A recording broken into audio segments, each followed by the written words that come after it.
করব যে আমাদের দলের ভিতরে কিছু সুবিধাবাদী চাঁদাবাজ এবং নিষিদ্ধ ঘোষিত কিছু সংগঠন এরা চাচ্ছে আমাদের দলকে দুর্বল করার জন্য, আমাদের নেতৃত্বকে দুর্বল করার জন্য।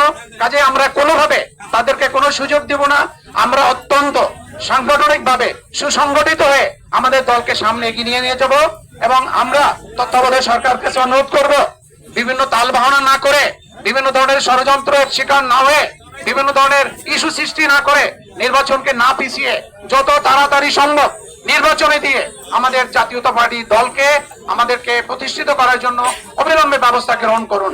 এই সমস্ত তাড়াহুড়ো করে, ষড়যন্ত্র করে নির্বাচনকে পিছিয়ে কোনোভাবেই জাতীয়তাবাদী দলকে পিছানো যাবে না, হটানো যাবে না ইনশাআল্লাহ।